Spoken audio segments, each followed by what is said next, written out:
This channel does not promote any violent, harmful, or illegal activities. All content provided by this channel is meant for an educational purpose only. Top quality और consistent performance के लिए सिर्फ silver pump नाम याद रखना। মধ্যরাতের পরেই ইরানে হামলা চালিয়েছে ইসরায়েল। তেহরানে বেশ কয়েক জায়গায় একের পর এক হামলা, বহু ঘরবাড়ি সেগুলো ক্ষতি হয়েছে। তেহরানে সাইরেন বাজছে ক্রমাগত, অর্থাৎ বিপদ আসছে আরো। তেহরানে বেশ কয়েক জায়গায় হামলা চালানো হয়েছে, একের পর এক হামলা চালাচ্ছে ইসরায়েল। তেহরানে বহু ঘরবাড়ির ক্ষয়ক্ষতির খবর পাওয়া যাচ্ছে। আমাদের প্রতিনিধিও কিছুক্ষণ আগে জানাচ্ছিলেন এই কনফ্লিক্টের জন্য বেশ কিছু বিমান সেগুলো ফিরিয়ে আনা হচ্ছে, চালানো হচ্ছে না এই আকাশসীমার মধ্যে।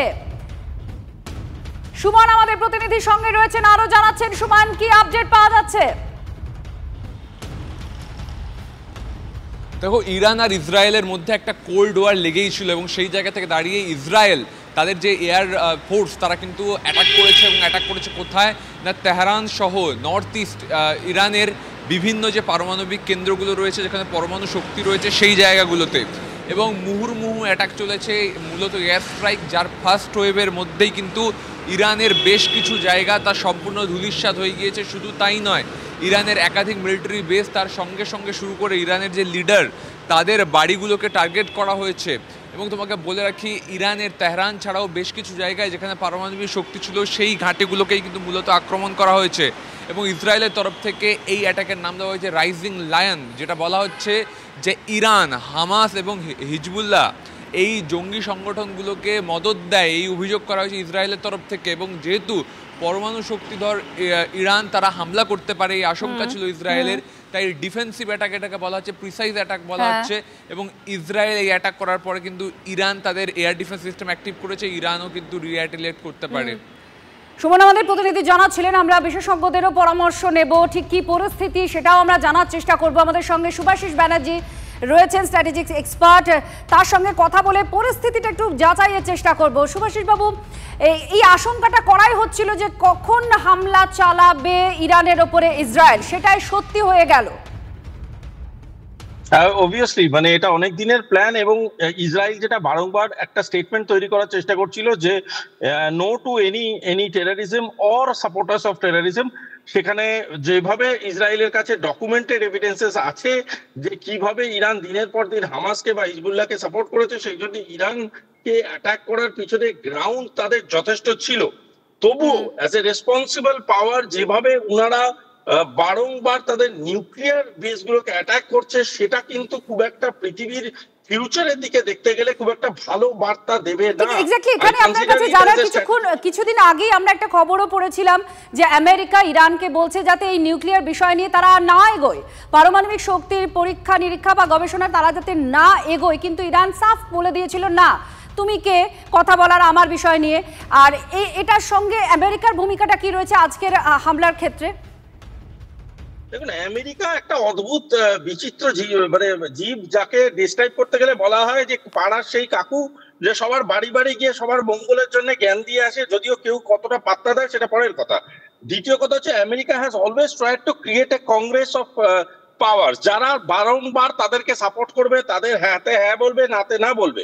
এবং শুধু ইরান না, এই জন্য সল্ট ট্রিটি বা নিউক্লিয়ার ট্রিটি, গ্লোবাল নিউক্লিয়ার ট্রিটি থেকেও ইন্ডিয়াও নিজেকে বিরত রেখেছে। সেটা কথা নয়, কথা হচ্ছে ইরান যে ধরনের নিউক্লিয়ার প্র্যাকটিস করছিল বা ইরান যেভাবে নিউক্লিয়ার সাপ্লাই চেন তৈরি করছিল, সেটা কিন্তু ভয়ঙ্কর।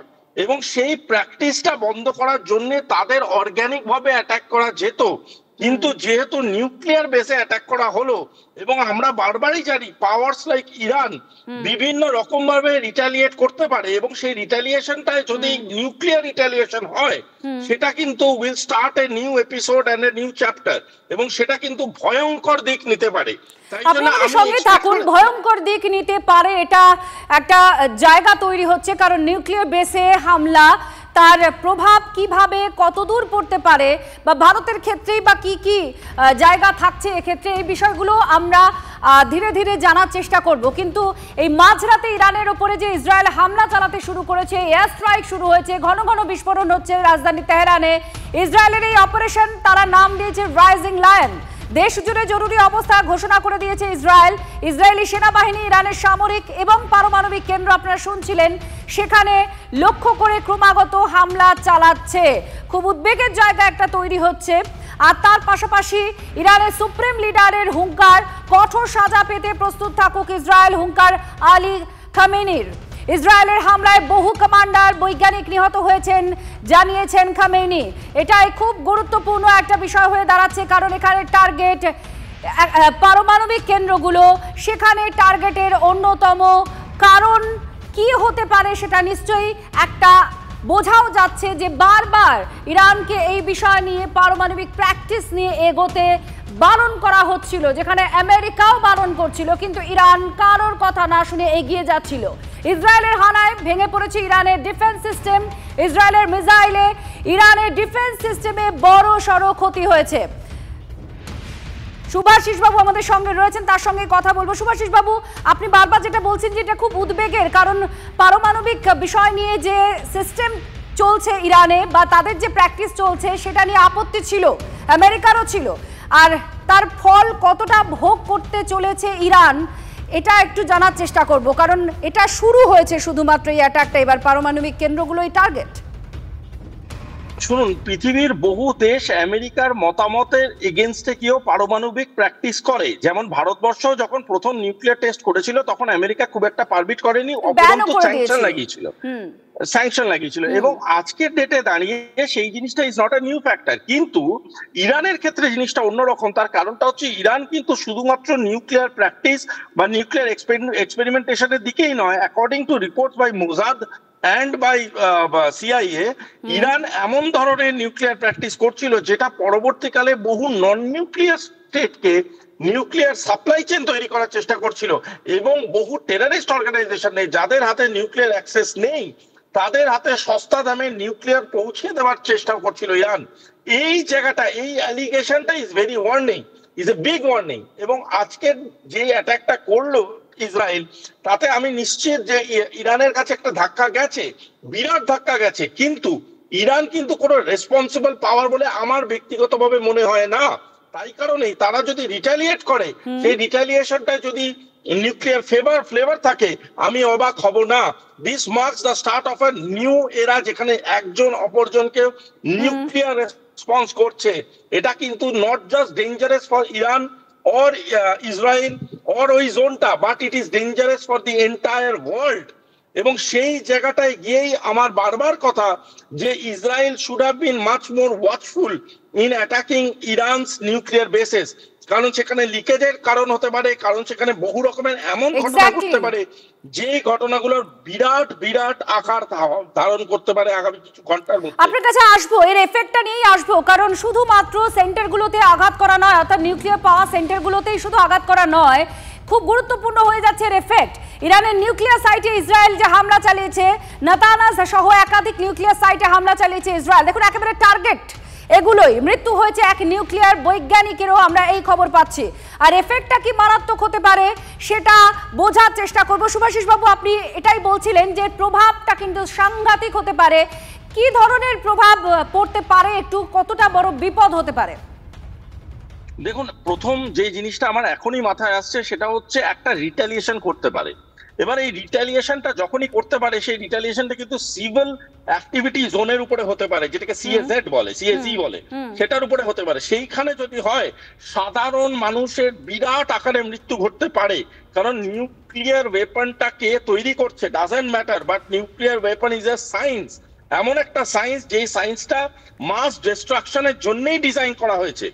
দ্বিতীয় জিনিস হচ্ছে, যে ধরনের লিকেজ আমরা এক্সপেক্ট করতে পারি সেই ধরনের লিকেজ যদি হয়ে থাকে, তাহলে ইরানের বহু সাধারণ মানুষ কিন্তু মৃত্যুবরণ করবে।